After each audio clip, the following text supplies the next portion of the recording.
Hello, welcome back to the Friends of Zeus podcast. This is episode number 54. 54. Please look for us on Facebook at the Friends of Zeus podcast, on YouTube at Friends of Zeus podcast as well.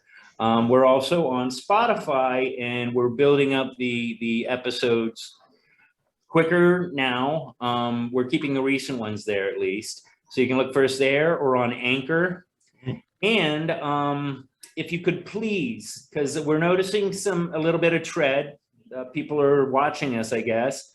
Like us, subscribe, do all that stuff.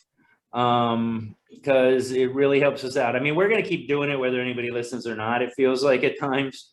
But hasn't stopped us yet. Yeah. But it would be great if we could see that, and if maybe the podcast could kind of at least keep itself self-sufficient. We are talking about working on newer things, some production, just different little things to make it a little better.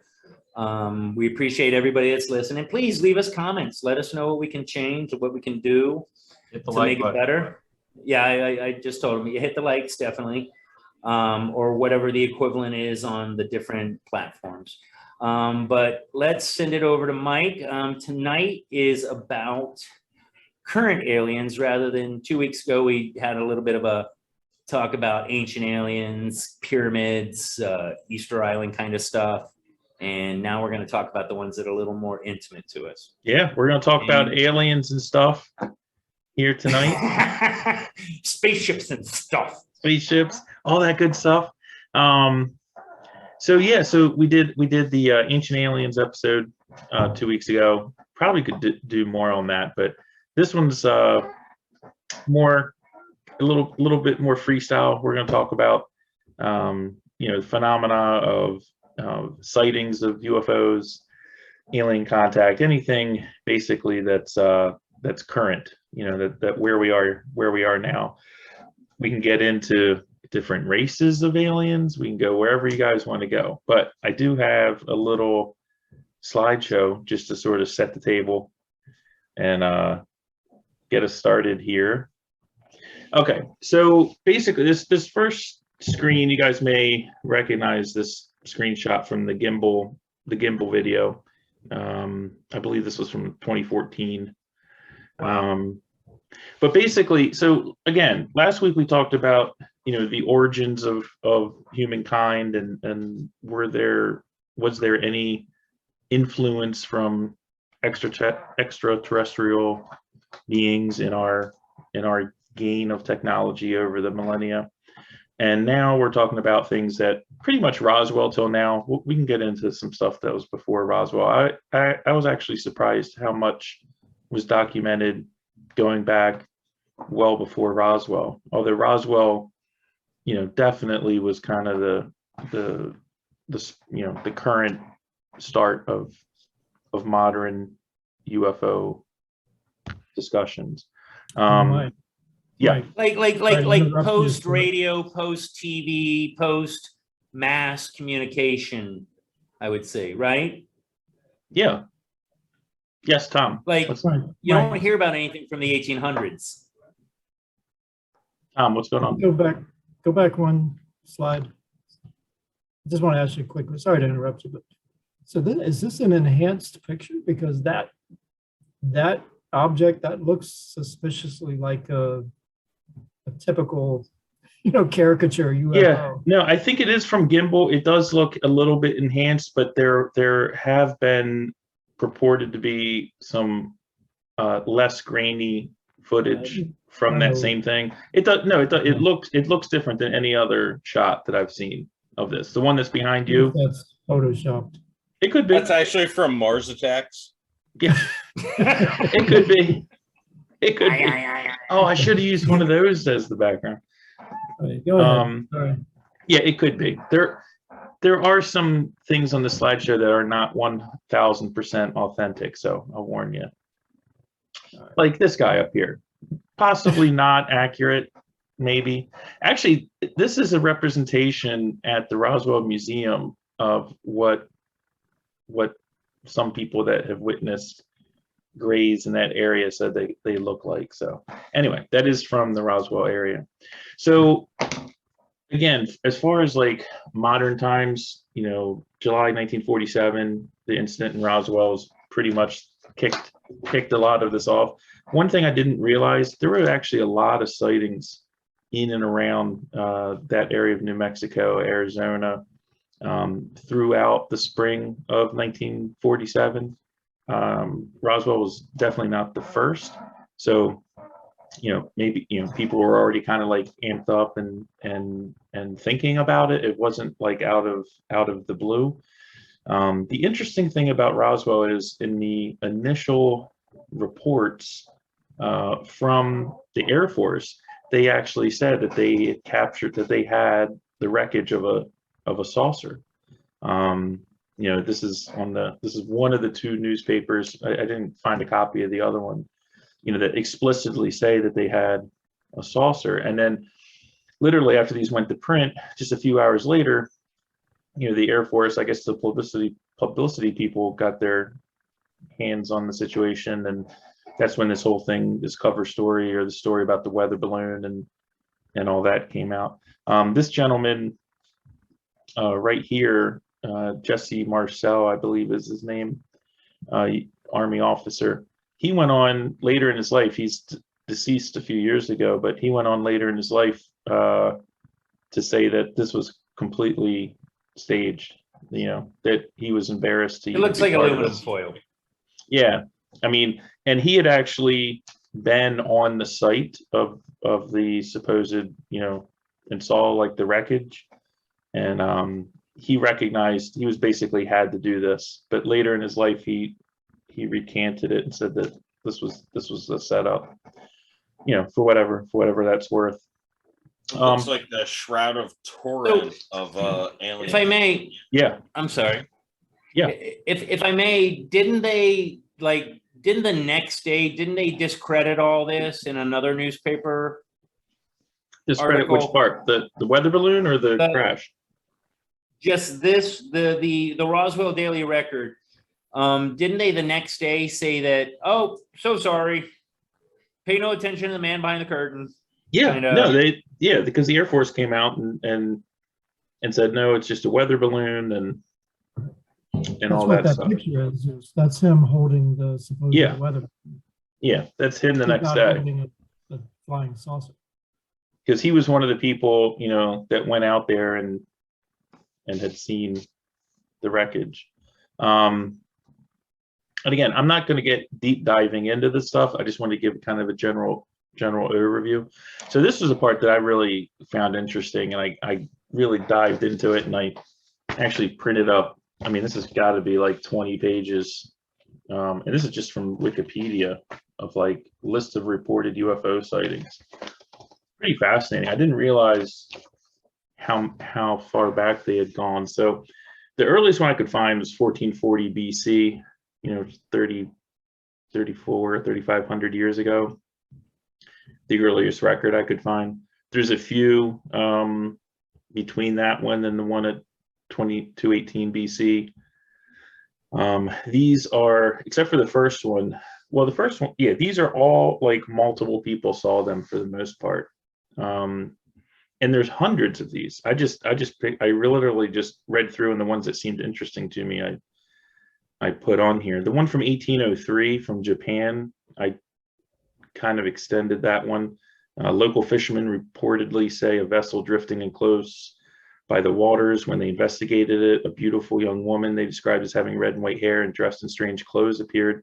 The fishermen claimed she held a square box that no one was allowed to touch, and she spoke to them in a language they had never heard before. Anyway, some of this is... I've met some Japanese women who wouldn't let me touch their box. No, I mean, it separates itself, but I just thought that one was kind of interesting in that, you know, it's just, there is a romanticism to this, you know, and again, these are fishermen, so it's like they're already telling tall tales, right? So anyway, it was a pretty, I just encapsulated here a few sentences, but it was a really beautiful story. I noticed if you look at it, there's huge gaps at points. Like from like 1440 to 18, that's massive. Well, But there's hundreds between. I just pulled. This is just a sample. There's 1440 is the oldest one I could find. But there's hundreds. There's hundreds. This is just a sample. But yes, there's not many that are early. It really around the 1600s it picks up, and from the 1600s up till now, there's a ton. It's also interesting that it's all over the world.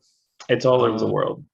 And it's again, I mean, we'll get into it when you talk about, what was his name? Luis, the guy that you sent the video on. Yeah, Elizondo. Yeah, we're gonna get into that a little bit. I do like that he talked about like from Earth kind of stuff, because aliens don't have to be from outer space. We've got this preconceived thing where it's like they gotta be from the stars, but they very well could be from here.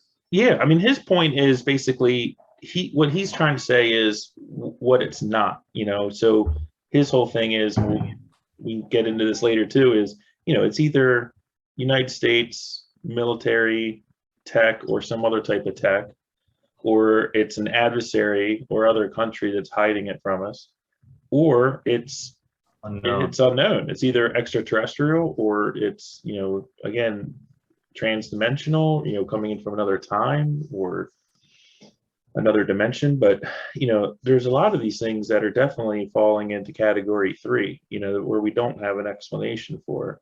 And, you know, could it be China with, you know, the super advanced technology? Possibly, but the odds that they'd be able to keep something like that secret is pretty slim.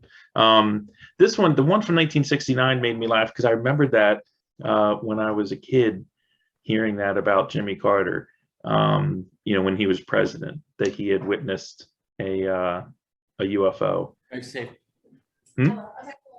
when he was younger. So yeah, so we have one president on record.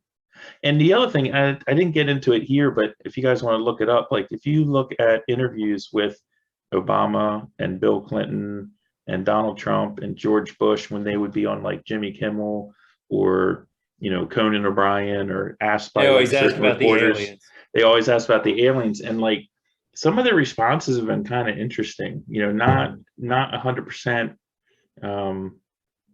denials, and also not. I think Clinton was even saying like, you know, I don't know. You know, If anybody's going to slip up, it was going to be Clinton. It would be Clinton. I did not have sex with that alien. But people, you know, people have asked him. I put in Buzz Aldrin up here simply because, you know, during for Apollo 11, he's on record saying that they saw some weird things up there that, you know, they were basically told to zip it, you know. But later in his life, he's talked about like out on the horizon, on the edge of craters on the moon, that they saw these things that were like metallic objects that were just kind of like over there.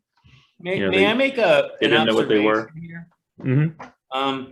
Is it just me, or if that's Buzz Aldrin on the top of this? Yeah. Is there a more Russian-looking guy that you've ever seen? I don't know. I mean, he's bald or balding. I don't think he looks Russian. I will break you. Possibly. He's got a Putin thing going on. So this one here is kind of where I put the Phoenix Lights on here. This is kind of where I jumped in myself, where, I mean, obviously we've all known about UFOs our whole life and everything, but when this story came out back in '97, the fact that there were literally hundreds of people that saw this and witnessed it, and in real time, you know, the next day in the newspaper and everything, I mean, the internet was out, but not like it is now. But the next day in the newspaper, there were, you know, dozens, if not hundreds of accounts, tons of photos and VHS recordings and digital recordings of this event from a million different angles throughout the Phoenix area. It was very, very compelling. I mean, this is, I think, is like an artist's rendering here in this picture. But are you guys familiar with the Phoenix Lights? Yeah. Like, or when all this went down. I mean, it flew and took, I'm not sure the exact amount of time, but it wasn't like 10 seconds. It was 106 minutes. yeah, over the course of like almost 2 hours, this thing was like flying over. And again, it was definitely something, right? I mean, when you have hundreds of photographs and video recordings of it, you know, it was there. What it was, you know, who knows? But this I always wanted to believe that there were aliens, but when this came out, I was like, holy crap! Like this, it's kind of compelling, you know. Have you heard the Kurt Russell connection here? No. He spotted a UFO, right? Yeah. Yeah. Kurt Russell is a pilot. And he is apparently, and nobody's just, you know, like said he's a liar or anything. But apparently he was flying in Phoenix at that time and he called and reported it. And he's the first person to record the Phoenix lights with like the FAA and all that. He was like, there's something funky going on. If you look online, you'll hear him talk about it. And I mean, yes, he's an actor, so, you know, theater of the mind, but he seems real convincing, and he's never seemed like a illegitimate kind of actor. He seems like a decent guy, you know. So it's very interesting that he states that, and again, nobody's ever discredited him. Well, it's hard. Like it's hard to discredit this because there's so many witnesses from different angles, and again, the trajectory that this thing took is consistent through the different accounts, you know, through the different videos and the different photographs. So there was definitely something there. Wait a minute. Hey, Zeus. It's not just a was. They're constant. You can still go to. I'm sorry, Jack. Apparently you can go there all the time, and if you have like a pair of high-powered binoculars, you can still see these things up there blinking, stuff that doesn't mesh with like the norm. So apparently if you go there at night, on occasion you will see blinking lights. My friend that I work with, who worked for MUFON for like years and like interviewed people, she knows Jacques Vallée, she knows Lazar, a lot of the key names that are in the whole alien belief community. She's been there, and she said that you look up and you have these like a high powered binocular or anything like that, and you will see stuff that is not what would be considered normal. You're talking about like anytime, like all the time? All the time, yeah. It's a constant. Yeah. So fast forward again, there's, you know, this is not comprehensive, but fast forward again, the next story that kind of came out that, at least for me personally, grabbed my attention was 2017 when AATIP, was it Advanced Aerospace Threat Assessment Program, Threat Investigation Program, something like that. Anyway, released these videos. Now, one or two of these videos had been out on the internet amongst UFO theorists for a few years before 2017. But the three of them together, and again, the FLIR, Gimbal, and Go Fast videos, I'm sure you guys have seen these online. You know, the Go Fast is the Tic Tac, right? Yeah, Go Fast is this one down here. Okay. So, you know, there's been numerous interviews. There's a series on, I believe it's on Netflix, with Elizondo, where he interviews these pilots. Again, pretty compelling. If they're lying, you know, I don't know. They're doing a good job. I mean, these guys, the credibility is pretty high. And again, you know, your options, you know, is this US tech, is this adversary, or is this unknown origin? But it's definitely something. And if you haven't seen these videos, and it's anyone that's watching this, it's really easy to find online, and to have some people like analyze them. You know, there's videos of people analyzing these videos, which is also pretty interesting. You know, again, this is just one write-up. I didn't want to get too far into it, but you know, the fact that these things would be moving, and at speeds where there could not be a human pilot inside of them. The G forces would just be too severe. I love the pictures of the Cylon ship and the USS Enterprise. I just threw them in there, man. Yeah. I've seen the Enterprise before. I swear that's a thing. This toy here, I love. When I was a kid, I wanted this thing so bad, man. It shot these things, which probably like the shot choking some hazards. Yeah, so they stopped selling them, but you had the little Cylon guy. Hey, Mike, I hate to tell you, I had that. Oh man, I love Cylons. Hey, Jack, I hate to tell you, everybody had that. I didn't have it. Did it open up? So, and the other thing I thought was interesting, and I didn't know, is in this yellow highlighted area, this second one, with the FLIR video with the Tic Tac, that the pilot didn't actually see the thing himself, which I thought was kind of interesting. I kind of wanted to look more into that a little bit. But what Elizondo gets into is, and what AATIP kind of developed was you guys have heard of like close encounters of the first kind, second kind, third kind. First kind is, you see it. Second kind is, you have there's some sort of effect like burned grass, or you're blinded, or there's some sort of effect. And then third is behind me. Third would be behind you. So AATIP came up with these criteria for what they call unidentified aerial phenomena, UAPs, which is synonymous with UFOs. And the first of which, there's 5 of them. And any of these, the ones that they studied had to include at least one of these features. So number 1, anti-gravity lift. These are things that can move, defy gravity, move at speeds that are well beyond what the human body could withstand. Sudden and instantaneous acceleration. Again, the Princeton, if you want to look up online from these Nimitz and Theodore Roosevelt incidents, there's a comms ship called the Princeton that was basically the eyes and ears of the carrier group, at least for the Nimitz, I believe. And 7th grade math homework though. Yeah, that's instantaneous acceleration. Hey, Tom, your mic's a little low.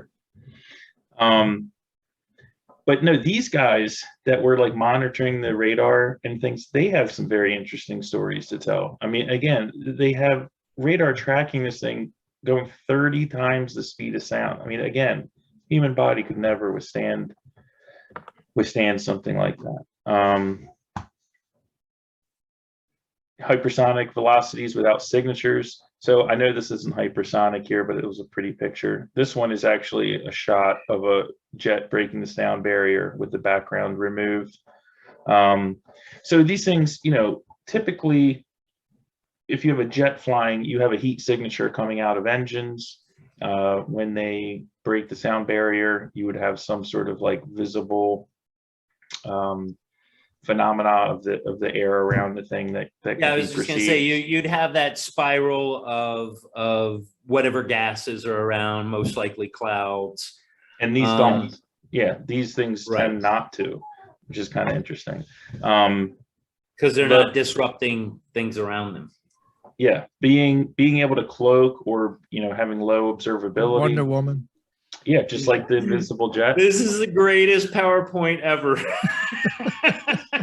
I got to keep people interested, right? Can't just have it all be. I love that picture of the invisible jet. I hadn't seen that in a long time, but anyway. I had an interaction with Wonder Woman at a strip club. It was Halloween. Go ahead. All right, moving on. No, we should move on. No, come on. Okay.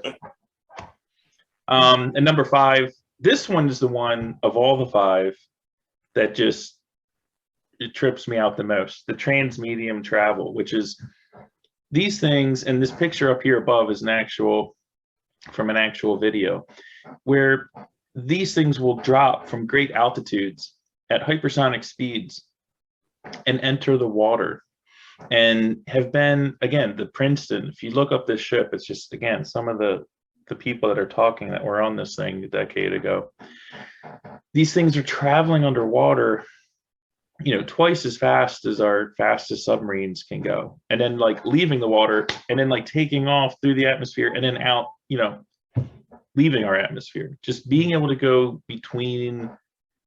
We have nothing that can do that except for amphibious cars like this one down here at the bottom. But nothing that even touches that speed, that capability. Yeah, and then change of directory. And it's also like, well, what's propelling this thing? It's not an internal combustion engine, obviously. It kind of falls in line with the fact, like the earlier one, where there's no signature, there doesn't seem to be an output on these things. And I didn't really get into Lazar. We can talk about Bob Lazar, but a lot of his testimony about this stuff is that these things were actually basically bending time and space in front of them, right? So it wasn't propulsion in the way that we think of it, like an engine, like a jet, like something that's bringing in air and then like pushing it out the back or anything like that. That it's actually, it's actually slicing through space-time, right? So again, this feature, or at least defying gravity on levels that physics doesn't support. But being able to go into the water is just amazing to me, because again, our planet has so much water space that's unexplored by us that we don't know about. Don't even get me started on the whole Antarctica thing. But let me ask you a question. Yeah. So, like the ones, Be right back, guys. the Arizona ones, I think they're like points of light in the nighttime sky. So this one, it's a dark. Is this like is that like a heat signature? If you saw that at nighttime, would it be like a ball of light? Well, that's the thing, and I'm not an expert on these FLIR images, but I believe that the darker is colder, that heat is lighter. So these things are actually cold. Okay, but then why would they be emitting light at nighttime? Yeah, I don't know. In the sky? I don't know.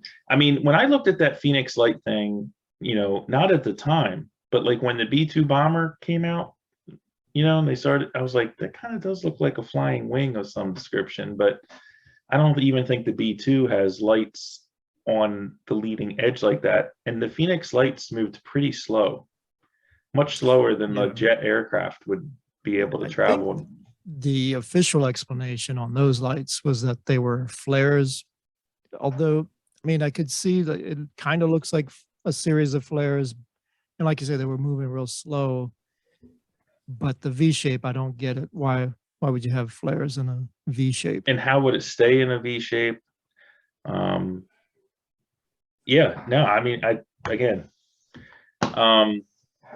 so back diving into the water, though, have you guys heard the whole theory that it's not Atlantis, but I have heard from other conspiracy people on my podcast that underwater there's actually a portal. Mm-hmm. Like that's where the portal is. That's why the spaceships always dive into the water and disappear. Come out somewhere else. It's possible. Like into the Earth. I mean, that's a whole other thing too. People that believe that the Earth is hollow and that there's aliens in the center of the planet. This is a weird segue, but have you guys seen Marvel movies, Guardians of the Galaxy? Mm-hmm. Yes. They travel through breakpoint. So that's that theory is there are just portals that they go to in the water. One is underwater on Earth that they dive through, and they can travel through dimensions because light speed travel is not possible, right? Like warp drive and Star Trek, it's not. Scientifically, it seems impossible that you can. With our technology, yeah. Well, with most technology, theoretically, it doesn't work. But if you can dive underwater and jump into a portal, then you can travel to whatever dimension you want. They're like black holes, wormholes. I don't know. It's a weird theory. I'm just throwing it out there. The No, portal I- would be better than warp speed then, because you don't have to use all of that thrust and power. All that, and yeah, all fuel. that power. You can just- Well, warp speed hypothetically would kill the occupants on the ship. Just from a human you know, physics. Well, that's Yeah. why physics standpoint. that's why the whole, like, you know, are these vessels able to manipulate, you know, space-time? Because then it becomes relative, right? So to what you're perceiving as, you know, operating at the speed, you know, multiple times the speed of sound or instantaneous acceleration, you know, to them it's not motion, right? They're time traveling. They're not, it's So- not a motion situation that's occurring. May I throw out a theory here? I don't want to jump too far ahead, but they're coming from the water thought process is interesting to me, because we, being on the surface, dealing with air, less resistance, all that, we always think of it as them going into the water as like the issue. But if we think of it from a different perspective of they come from the water, so actually going into the air with Is less resistance and all these other things is the foreign thing to them. If we were to say that some of these aliens were coming from the earth, they're just alien to land, you know, air breathers. But if you look at it from a perspective of not coming from the air into the water, but coming from the air back into the water, like what they're used to and everything is fine. It'd be like if we tried to drive a car through Jello. You know what I mean? We're looking at it from the Jello I've tried standpoint. yeah. But How to work But they out. came from another But if we planet. look at it from they've lived in the Jello all their lives, like Yeah. we've lived in the air all our lives. It's an interesting perspective to think that we need to look at it from a different direction. Maybe it's not anti-gravity. Maybe just they've been able to get so fast and so, you know, it's their element that we're looking at it as, wow, they can't possibly go into the water like that. But the thing is they've been from the water the whole time. Does that make any sense to you? Yeah, no, Yeah. I've thought about that with like what we were talking about on the first chapter of this, where if there have been intelligent modern, you know, civilizations on Earth before the recorded time of our, you know, species, whatever, other beings that were on this planet 1 million years ago and had advanced technology, whatever that looked like, what if they lived under the water, man? That's crazy. I mean, What- like sea What if monkeys. it's not aliens what if- from space looking at us like monkeys with guns, and it's actually just It's a people past from the water looking at us like monkeys with guns? It's a past civilization, like they're Earthlings, just like we are, but they live on. I don't. Whatever. Okay, well, so why wouldn't they just come out in the open then? I mean, I don't know, man. Because we're monkeys with guns. Yeah. so why maybe would they be they're- afraid of us? But why would we go in the water? Like maybe they're just like perfectly happy down We're- there. We're ants in an ant farm, right? Yeah, Yeah. we're ants. They're like whatever. You can tap the cage and make us dance for whatever reason you want, right? I mean, they're not going to do something that's against their interests. So you know, maybe they feel it's in their. It's just an idea. I haven't thought it all through. That this don't- on this slide, the thing Seems that a little fishy. is my theory's all wet, man. Tom Zinger of the week. So the DNI, Director of National Intelligence, and this was back last summer, you know, Mhm. released this report, and this line just really caught me. We would group such objects in this category pending scientific advances that allowed us to better understand them. I mean, they're basically coming right out and saying, We don't know. we don't know what this is. This is beyond what we can understand right now. And they actually put that in, you know, into a category And I think it's like 143 of these cases that they just they're like, you know, we don't have the technology to even understand what's going on. So anyway, that. And Mike, there were still redactions to that report, correct? Yes, correct. Correct. I mean, they didn't, it's not like they released absolutely Look at everything. my Lansing air burger just real quick. What is that? Oh, did you do A better burger than Napolino? stupid Jeff got.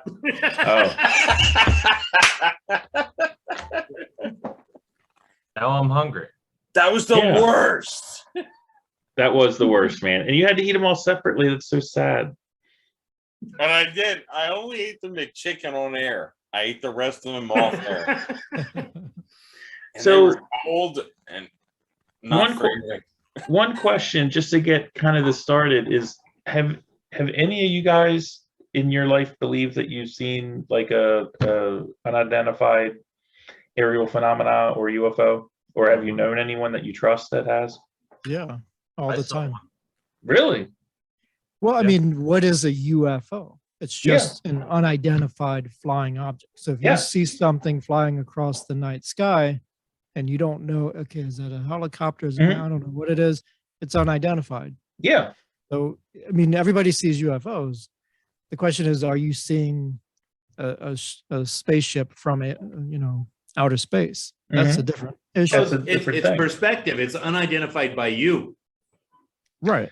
Yeah, but I mean, most like That's I what a can, UFO is. but I can tell if something is, a passenger jet or, the International Space Station or something But no, along those lines. Here's my theory, though. So if you're a UFO, if you're coming all the way across the galaxy or whatever, and you're going to fly in the nighttime sky, is it that difficult really to have like a little blinking red light on the outside of your spaceship? Just to fool, so everybody. Just to thinks, fool that's an everybody. airplane. Yeah, they Wouldn't won't it give be- it a second look because they see that little red blinking light. And I why mean, would these things even have lights? Like, why did the Phoenix lights? Like, what purpose Right. do they serve? It's a good question. You know why? Because aliens have asshole teenagers too. Maybe what we're seeing is just assholes in space. They're just You going. mean they watch- left the brights watch 'em- on? What do you Yeah, mean? no, not that. It's more like watch them run around when they see this. Oh, I don't know, man. I mean, there is an argument for. I believe probably that what we see now, at least, is from Earth, like from the ocean, most likely. I think it's the most, like, as far as Occam's razor goes, I think it's the most logical of them. I'm not going to go back to older episodes where people believe that there's no chance that there's anything, the grain of sand argument. I feel like it might take longer. And I feel like if they get here and they feel like we're a problem, they go back or they orbit. And, you got to think that the technology that comes from traveling interstellar, they can probably get here and chill on the moon and be self-sustained and never see us. Their technology would be able to easily, I would think at least, easily keep us from being able to observe them outside of some horrible accident, which is probably how we will actually find aliens. Is they land here and then their trash compactor is fucked up or something. You know what I mean? Something weird, some event.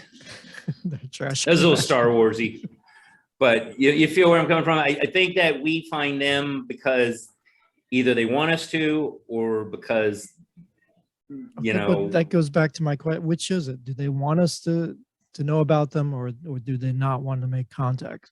Because it's think one or they- the other. I think they don't want to make contact. I mean, again, like we were talking about before, it's when different species and different in nature meet, it generally doesn't end well. Like it's generally bad for one of the two. And if you're looking at it strategically, if you're coming here and you're visiting, or you're transdimensional, or you're living under the ocean, you have the upper this isn't a hand. trans argument. I'm saying you have the upper hand already by not being known. Why would you reveal yourself unless there was some gain for yourself? They're not going to do it just to like alleviate our curiosity, right? So there has to be like some compelling reason for them to do it, and there's probably no compelling reason for them to do it. I would make now. Granted, tune in to the March 14th episode of the Jeff McElhenney podcast. Okay. This coming or last? No. This coming. upcoming March 14th. I know Okay. it's a long way away. Near St. Patrick's Day. But here's the thing with aliens. I think there's an animal instinct that we all have. Mm-hmm. That at a certain point, it's like, all right, I acknowledge this being, and I kind of want to know what my penis would feel like inside of this thing. So Good theory. It's a good theory. My point. Wait, Yeah. is that what the alien is saying, or is that what we're saying? Both. Yeah, Oh. Assuming they have the same animal instinct. It's like I just want to know what it'd be like to fuck that thing. So have they done that? Or you say like have they already done that? I think there may be some half There's been some human, half probing. aliens. There might be, and if not, there's going to be a lot of them soon because I feel like there's a lot more intertwining. There's some of intertwine- Like the aliens come down, visit us, and they go, dudes, they got this thing called a vagina. Well, Gotta so try the it. scary thing, again, not to spoil my podcast, the scary thing is that a lot of times alien invasions are marked with cattle mutilation. Hmm. And I'll give full credit to Patrick Cutler, who was the guest who's doing a film on aliens. And I said, well, you want to put your dick inside of it? He's like, well, what do you think the cattle mutilations are about? Covering up their tracks. I mean, What do Wouldn't it you be funny if say? aliens came down here and they were cows? well, my point is like we think like we're all men here. We're like, oh, that alien, oh, it's got a slit. Let me put something inside of it. Let's have some fun. All right, wait. Are you saying mean, that the we can't- alien fucked the cow so hard that all Well, that it the blew blood up. got drained out of it, and it was just a mutilated corpse left over at the end? Is that what you're saying? So our explosion, I'm trying to be as PG rated as possible. Our explosion might create a child. Their explosion might be an energy burst that it just blows the cow up. right. That's cattle mutilation. And again, I can't take credit for it. It's Pat Cutler. Yeah, I wouldn't put my name on that either. I got it. Yeah, I don't know, man. I mean, it's possible. The exploding ejaculations. But Yeah, I'm okay. saying if any of us, I don't know how many of you guys are single or married, but if you saw an alien body standing in front of us and you're like, I can put my dick in that. Most of us, I presume, Here. You want would be these? like- would just be like, I want to fuck that hole and let me see what happens. got it. I don't know if it's me. Like- I don't know if it's that like would be my first Interstellar- thought. It's, I don't know if that would it's be my like- first thought. I'd probably be like, it's like interstellar holy crap, there's an pansexuality. alien here from Is another this gonna be the planet. girl jump roping to this? Somewhere there's an alien saying, "Let's take Jeff McElhenney off the abduction." Yes. And Yeah. they're like scratching. We don't He's need to- gonna fuck you. We don't need this guy. Yeah, we're gonna fuck him until he blows up.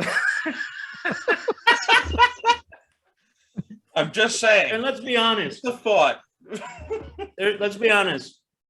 You want to make love to your woman, and you want to treat her tenderly, but anybody that says that you don't want her like afterwards, be like, You crushed me. I'm devastated. You're lying. So just imagine. Now, you don't want to kill anybody, but if you bang somebody and they blew up, there's part of you that would feel bad, but then there's part of you that go, yeah, that's the shit I got. It's like the Love American style with the fireworks going, right? Yeah. That's Love that- Interstellar. American style. I served my country. I served my species. Well, Serve mankind, it's a cookbook. I'm honestly at a loss Oh my God. of where to go now on this episode. It's a guys. cookbook is the best line. Who said that? Who what? Which one? It's a cookbook. Zeus said that. Oh, Oh, no, I didn't say that. The Twilight Zone said that, like, friggin' No, but that years is ago. the best.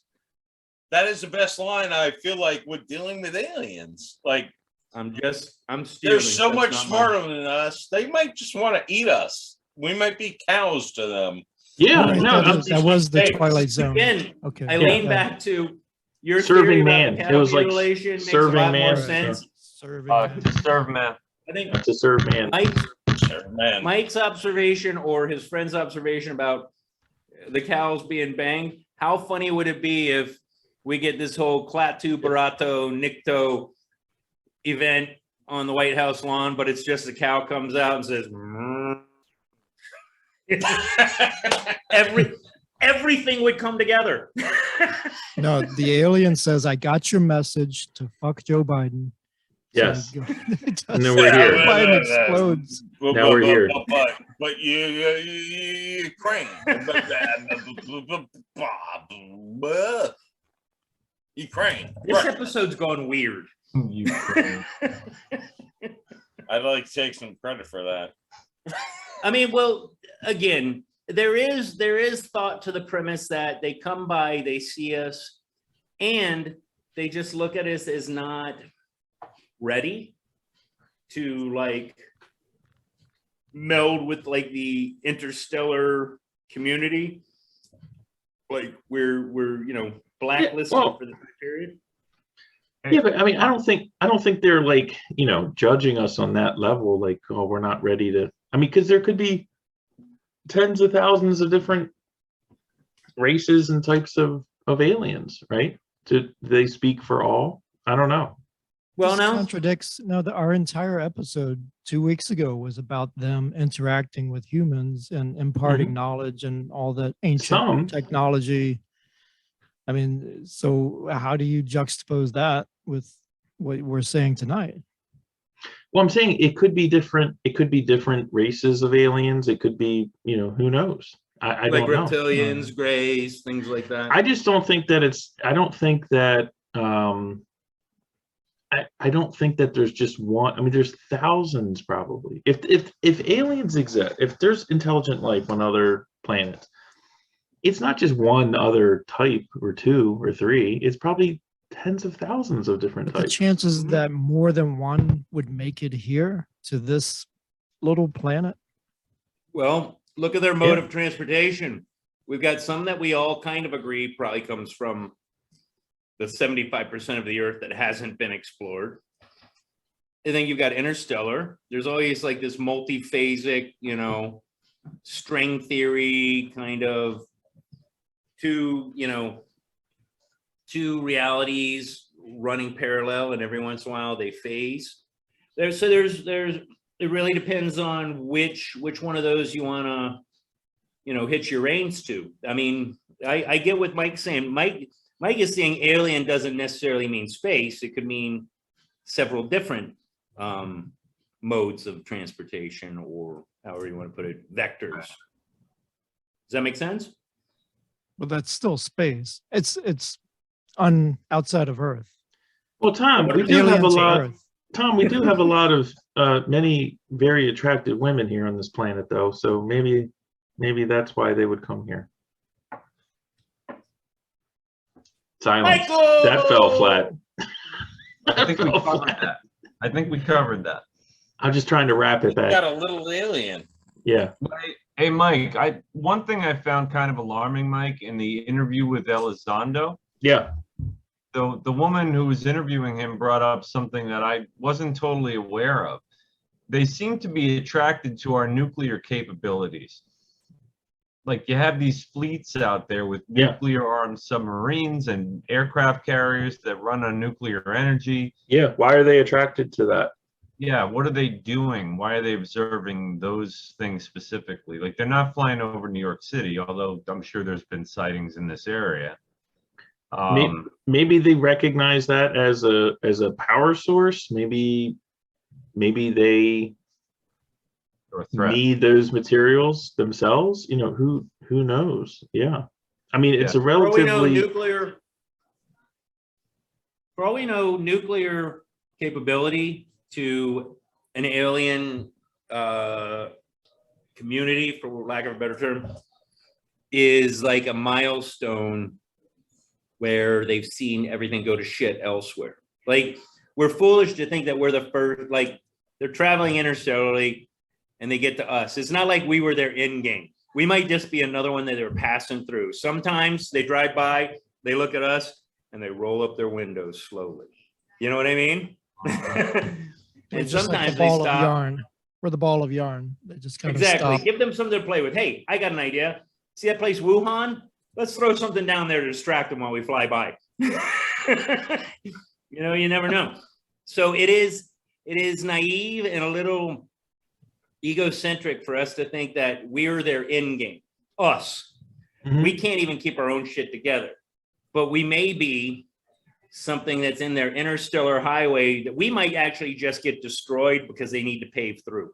Who knows? That's a little Douglas Adams Hitchhiker's Guide to the Galaxy, but you know.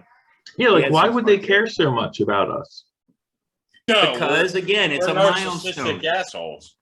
Well, they see us getting nuclear power. Maybe in the whole universe, nuclear power, I mean, it's a pretty intense thing. Maybe that we move to fission, you get to fission, and suddenly we're able to travel the stars without Fishing? near Deficient. fission. Fishing? F-I-S-S. Oh, Fuck fishing. off. Fishing. Fission. Whatever. Like I think the dolphins were. these the guys key are fishing. to Hitchhiker's Guide, right? Dolphins. So long, and who- thanks for all the fish. Yeah. So what I'm saying is that maybe we are at this point in the universe where we could either become a threat or a boon to the international or interstellar society, if that makes any sense. Well, what about like another thing in that interview, Jack, where I don't know if it was that interview or the one after, where Elizondo has that point where, you know, we perceive things with our five senses, but there's a lot that goes on in our world, you know, on the Earth that is, you know, ultraviolet light, you know, radar waves, all kinds of things that we can't see, we can't interact with, that, you know, you could have intelligent life that's, you know, interacting with our world in these I don't know, wavelengths, if you put it that way, that we can't perceive. And so we're just picking up, we're just picking them up around the edges, but you know, they're already around. Right. Yeah, well, again, They Live was a good kind of representation for what we're talking about. What we see may not be what we see, you know?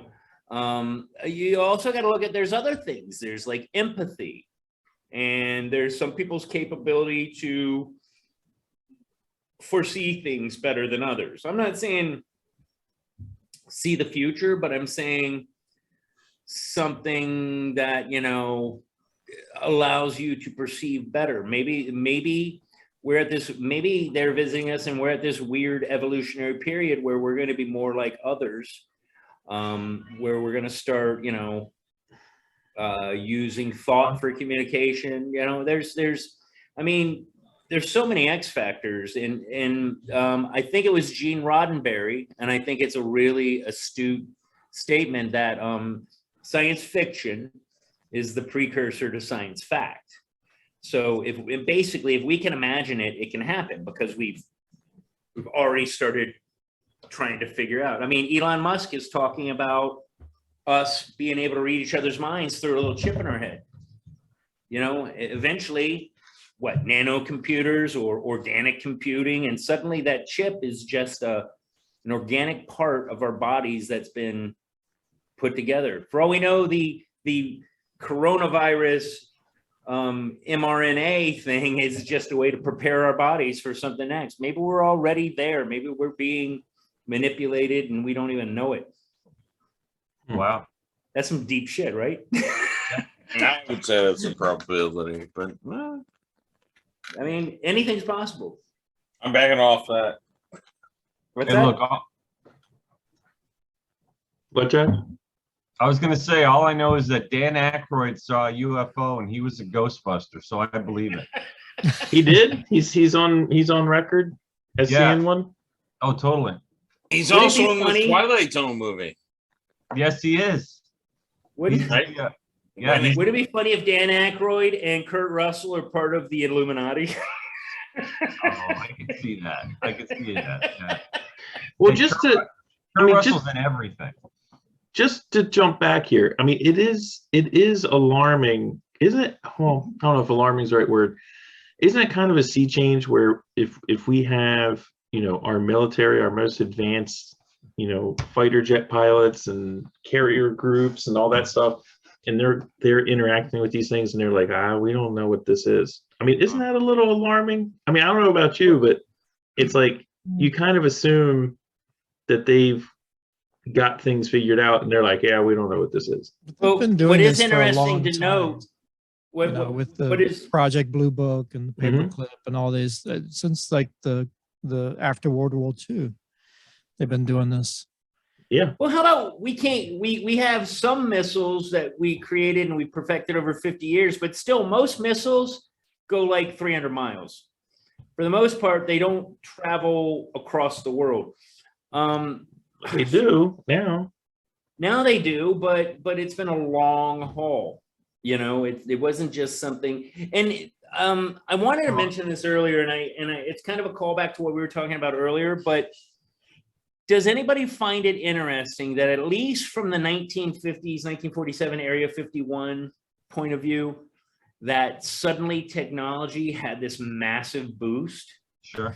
Now that could be that the technology was already there and they're releasing it. There's always the arguments of like the SR-71 where they've acknowledged that the SR-71 was around from, don't quote me on the time, but I want to say like the 1960s. Oh yeah, no, totally. It was flying. It first flew in the And 60s. We could have probably been seeing that, and because it was so fast for the times, that we perceived it as something that was foreign to this world, when really it was just kept under wraps to maintain some kind of military superiority.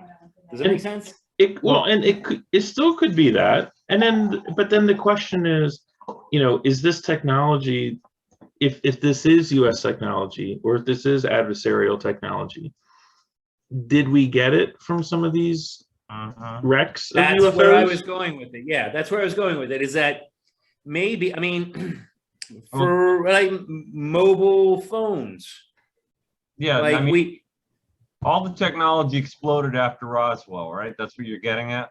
Yeah, yeah, I after mean, World War II. to a fine and then point. also in World War II, we split the atom, right? So that goes Yep. with the nuclear thing as well. Maybe that got their attention. And then maybe they did crash one and we got a lot of technology out of it. Hey, I Right, wanted to ask you, Mike, Yeah. what about Bob Lazar? I couldn't watch 2 hours of Rogan today. Yeah, Did yeah. he ever Sorry. no, that's not your fault. I mean, Yeah. I love It was Rogan. late though. Yeah, I got it out late.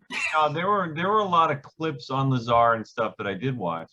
But my question is, like, if he really encountered when he went into S4, I think it was called, which is Yeah. about 15 miles from Hangar 18 or wherever, you know, Yeah, Area 51. Area 51. Did he ever talk about, I know he mentioned that there were several of these vessels, it seemed like. Did they ever talk about like the elemental chart and the periodic table? Like, Yeah. was there? Oh, Element the 115. anti-gravity element. Yeah. Element 115, which, Yeah. yep. And, you know, the thing with So- Lazar that is compelling is when his story first came out in the 80s, everyone was like, oh, this is a fraud, this guy's a joke or whatever.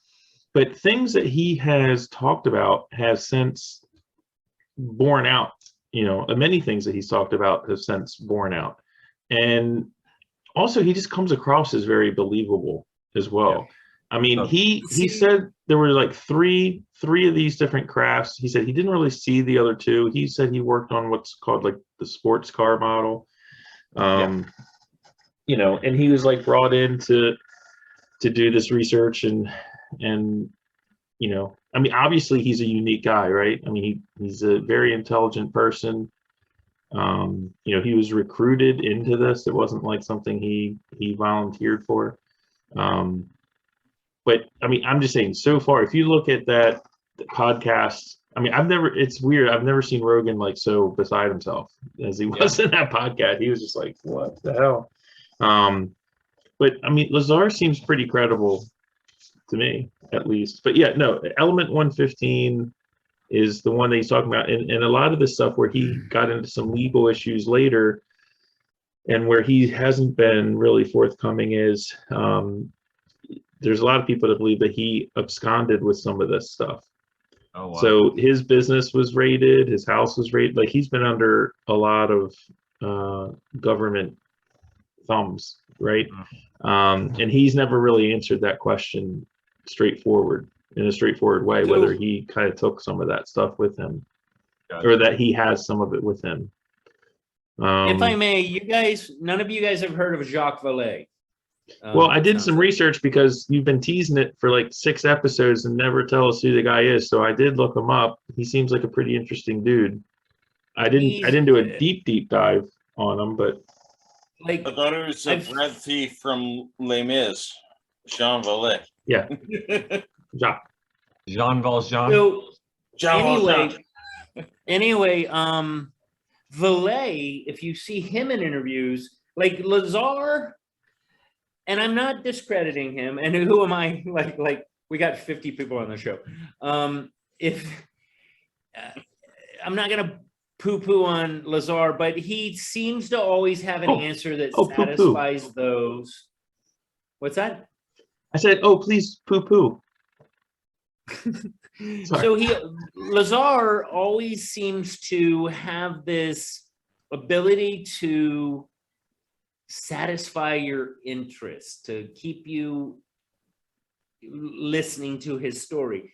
I'm not saying that he's false. I'm not saying I certainly think some of what he's saying is credible, but Vallée, when you listen to Vallée is like the Jacques Cousteau of like the whole, looking at aliens kind of thing.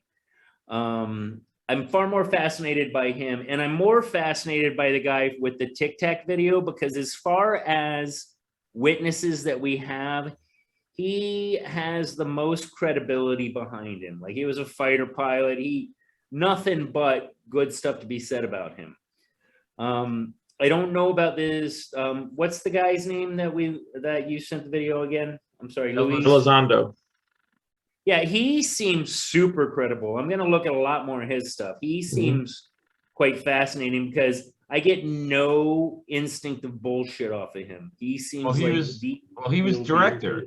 He was director, right, of the AATIP. Yeah.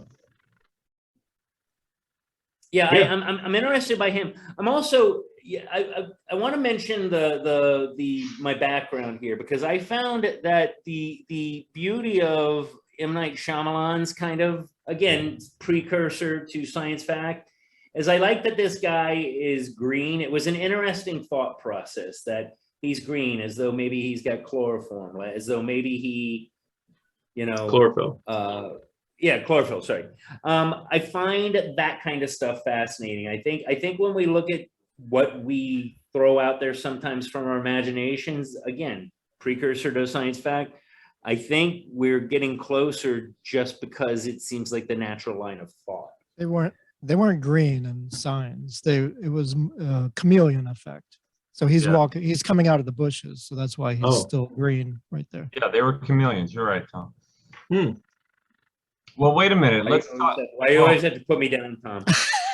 Yeah, it was a good point, Zeus. Because you're always wrong. My name is in the fucking title, you asshole. How does it feel to be so wrong? Hey, wait a minute. One thing we should talk about. Listen, Mike, all I know is I'd never have an ice maker in my house. I'll tell you guys about that. Yeah, that's a whole other story. Yes, Jack. Sorry. That must be. That's the luxury down here in Florida. No, Go I ahead, was, Jack. no, I was gonna say, do you guys remember? I think it was like the late 70s, right? Spielberg came out with Close Encounters of the Third Kind, right? Wasn't that the 70s, Mike? Yeah, 77, 78, 76. Yeah. Right, there. and that was, I think, the first time in film anyway that we got to look at what, you know, the popular appearance, like the Greys we call them now, right? Now, what I remember about that period of time with the 70s and 80s, a big story that was going around the country and the world was the abductions. You remember that? Mhm. Yeah. There was like an obsession, and everybody had sketches, and they always looked like the same. They always looked like these Greys, and people were getting, you know, abducted allegedly and having all sorts of tests done to them. I remember Whitley Strieber, he was like a horror fiction writer. He wrote a book called Communion, and I think it was a Such a cash good grab because he claimed he was abducted in that book. It was written as nonfiction, Wow. Right. but I just remember that was a big thing in my childhood. This idea that they might come down toward your room at night. And get you. And, yeah, See, and they would that's the thing. they I mean, it's became like Bigfoot. they Everybody that sees became like- Bigfoot describes the exact same thing. So Yeah. something's going on there. Well, it's like, yeah, which informed what? Like, did Star Trek the reference. well, did the depiction of the Greys from Close Encounters inform, you know, people's quote unquote visions? Or, I mean, it's the whole thing. Like, back, if you look back at like the origins of the beginning of cinema, you know, people have asked, you know, it before cinema, like when people dreamed in the 1700s, did they dream in slow motion, or was slow motion, which is a cinematic feature, did that inform people where they would dream in slow motion, you know, and have Normally I would support that, but do you guys know Betty and Barney Hill? Yes. not personally. Well, so they're a They fascinating live story next because I door wanna to the say- Flintstones, right?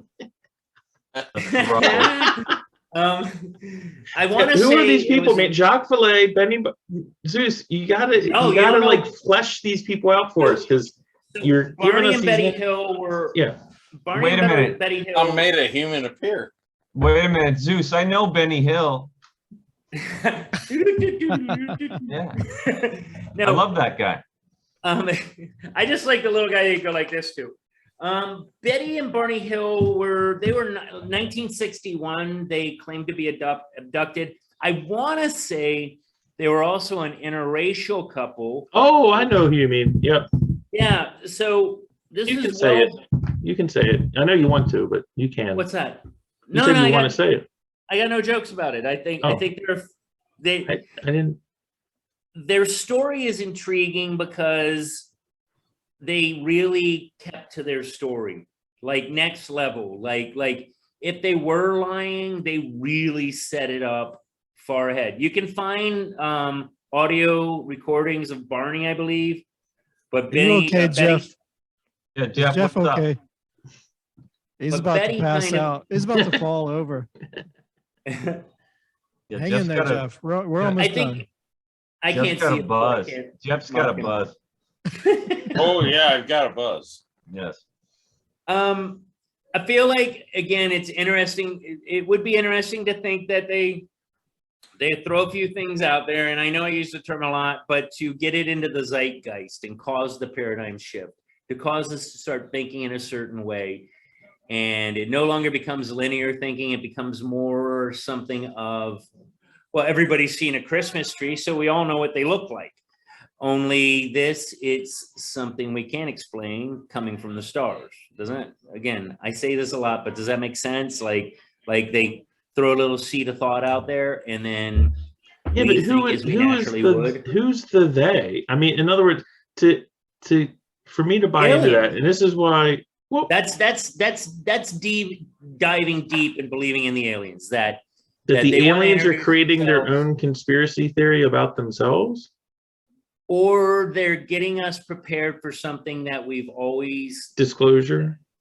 No, not so much that. Okay, so what if? Or the big reveal. What The if, big reveal. what if 5 years from Nice. now, aliens come down? Yeah, and they go, look, I showed you us like 20 years ago. Big eyes, gray heads. Yeah. Hello, my baby. Yeah, with a, like, yeah, photobomb.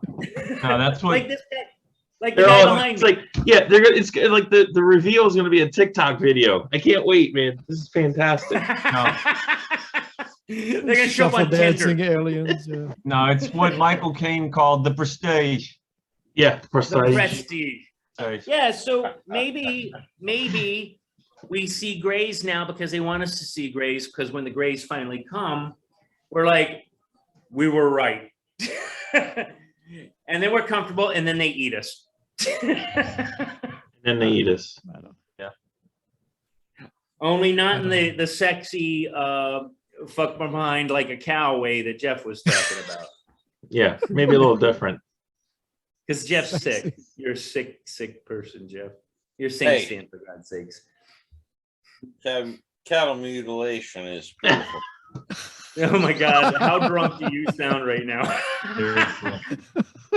Last sip. Not on the podcast, right?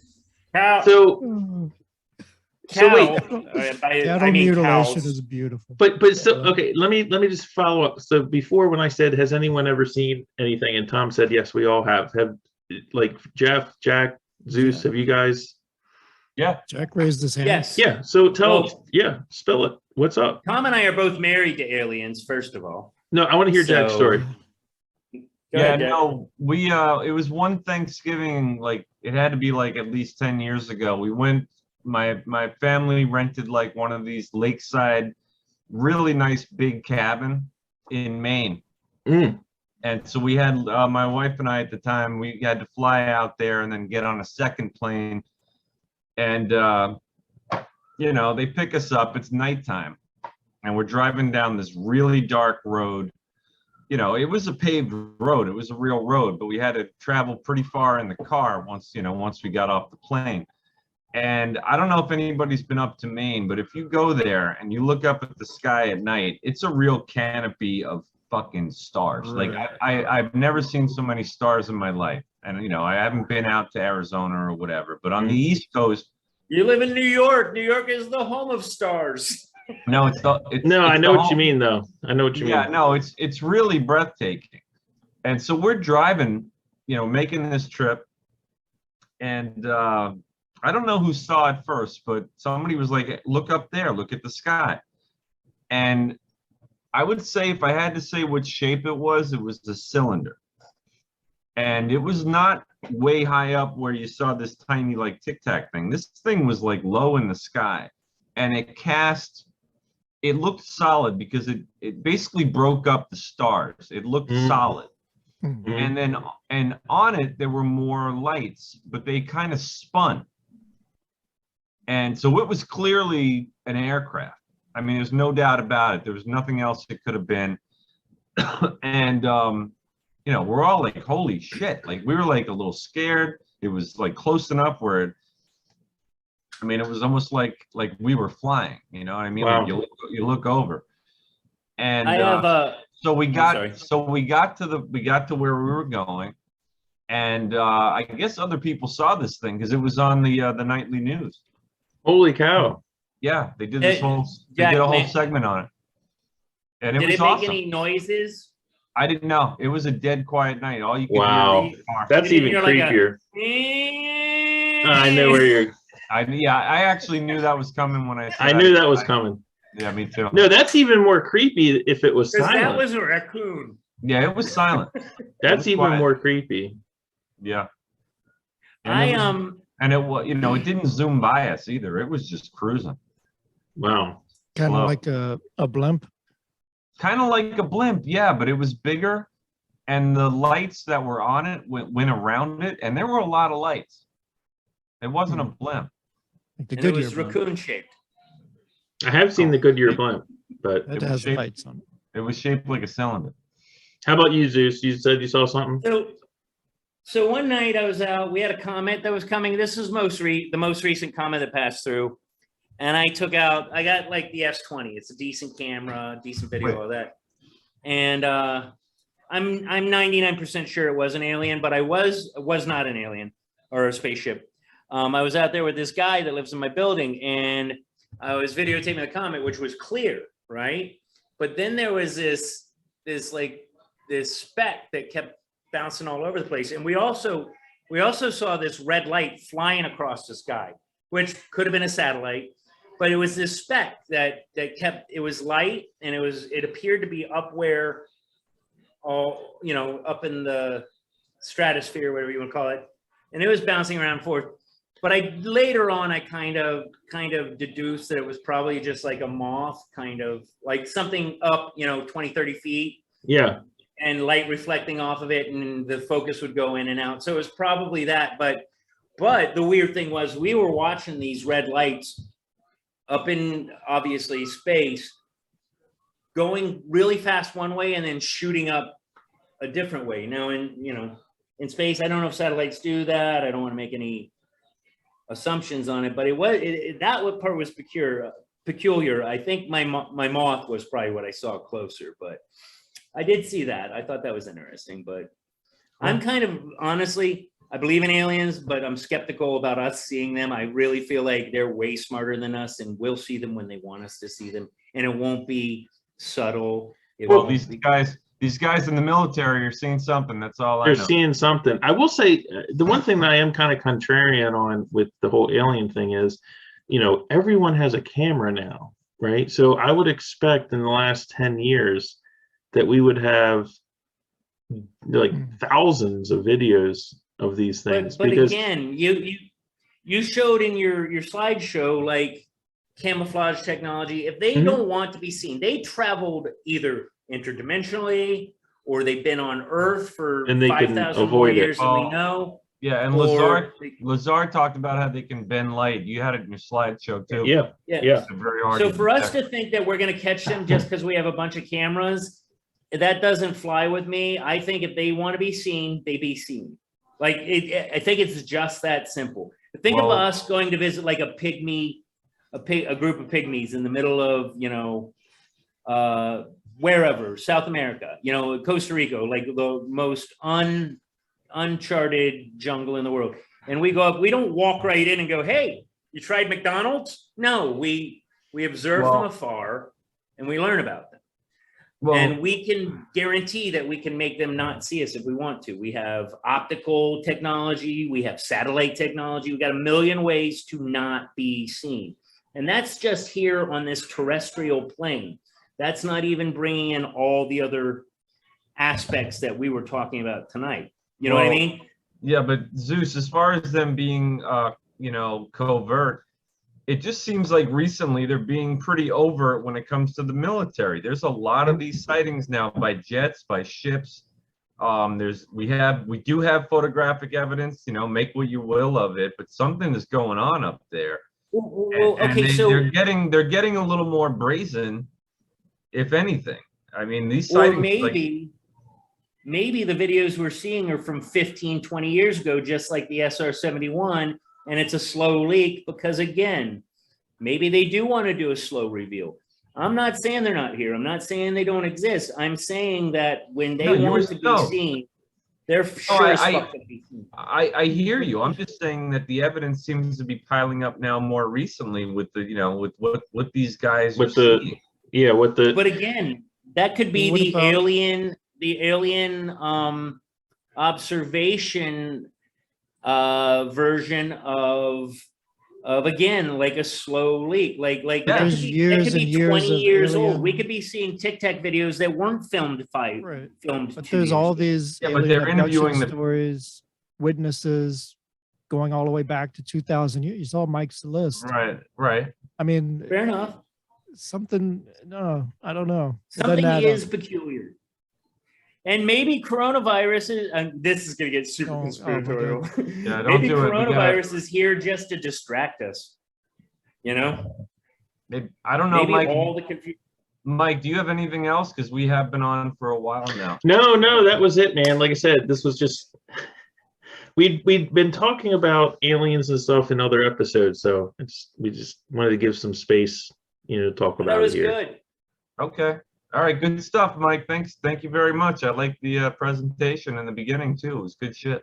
It's fantastic. All right, guys. I think we Thank lost you. Jeff, and we shall definitely chastise him for that later. That'll be good. That'll be all right. Thanks anyway, Jeff, for joining us. Yeah, Yeah, thank you, thank you, Jeff. Jeff. Absolutely. I'll stop. Yeah, put it in pause. Let's talk for a minute. Well, okay, Jeff- Jack's got to sign us off here. Oh, yeah. Yeah, well, first of all, shout out viewers. Check out Jeff Macalino podcast, right? He's on YouTube and I think some other platforms you guys know. But I just He's on Spotify. Okay. And Jeff Macalino Show. yeah, I think we have been on for a while tonight, boys. I think it's time to wrap things up. And to our viewers, we'll see you next week. Keep tuning in. Take care. Hit like, motherfuckers. Hit like. All right, Nice. bye, guys. Okay.